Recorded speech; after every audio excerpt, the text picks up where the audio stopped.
This is Randy Wykoff, the Dean of the College of Public Health at East Tennessee State University, and I'm pleased to provide the COVID-19 update for the week ending May 13th, 2021. I apologize in advance. I am at a campsite in Arkansas with very limited internet, and there may be some glitches in this recording.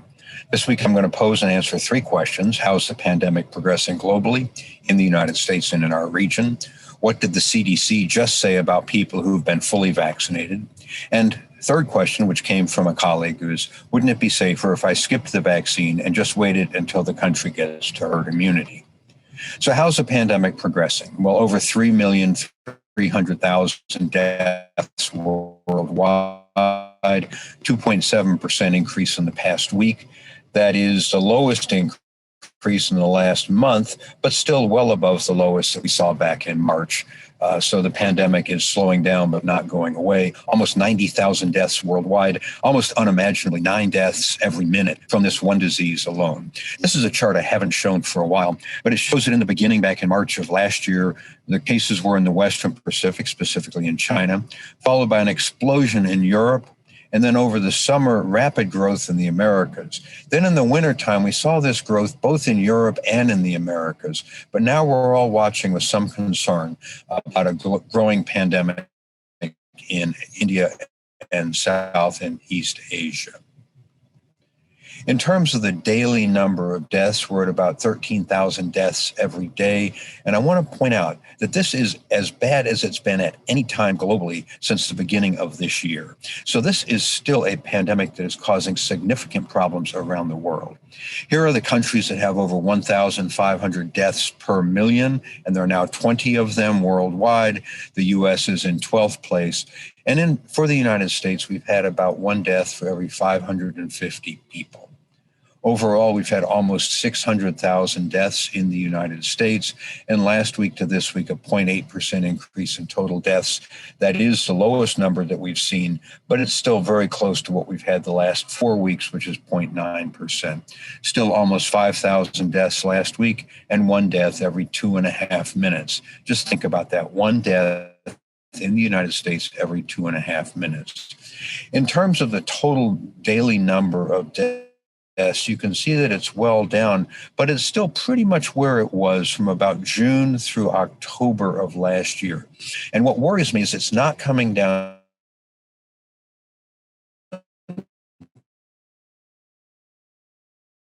to zero just yet.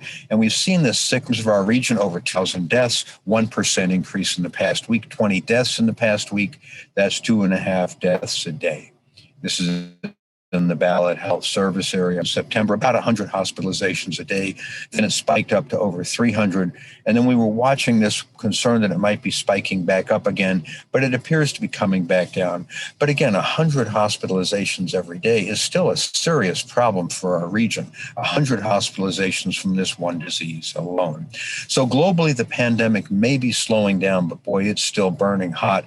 The U.S. and in our region, it does appear to be slowing down. What did the CDC just say about people who've been fully vaccinated? Well, this is some good news.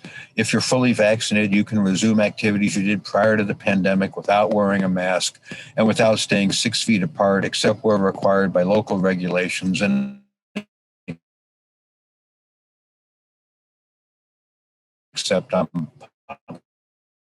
public transit lines for prisons, nursing homes, homeless shelters, and folks who have insufficient immune systems. And as always, if you develop symptoms, you need to be tested. Now, what's key about this is it's about folks who've been fully vaccinated. That's right, fully vaccinated. And unfortunately, still over half our country has not been fully vaccinated. None of this applies to you if you haven't been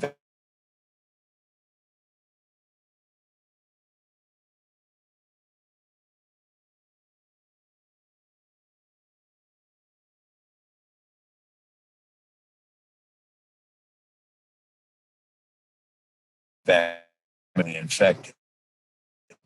But the idea behind herd immunity is if you immunize, in this case, 75%, we don't know exactly what the number will be for COVID probably between 80 and 85%. In a few cases, little secondary spread. Most of those who are not immune are protected because we have herd immunity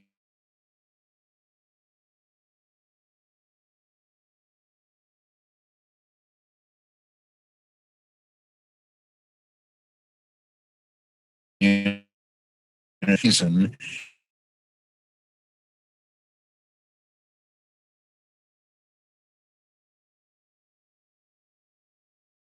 Finding out is that we've seen this on the West Coast with mothers who aren't having their children vaccinated against measles, and we may see this on the East with folks who, for whatever reason, geographic, economic, or political reasons, are choosing not to get vaccinated. If you rely on herd immunity to protect you, that only works if a sufficient number of people in your immediate area, both geographically and socioeconomically, are vaccinated. So how's the pandemic progressing? Still burning hotly around the world, appears to be slowing down in the US and in our region. The CDC just said that if you've been fully vaccinated, you can basically return to normal with a few exceptions. And no, you cannot wait for others to get herd immunity, especially if those around you are doing the same thing. A great deal more information about COVID-19 on the College of Public Health website. If you'd like to be added to our mailing list, please contact Jan Stork. Thanks, as always, to Dara Young for editing, producing, and posting this video. And especially thank you for giving me these questions that I can address. I look forward to hearing from you. And until then, please be well. Thank you very much.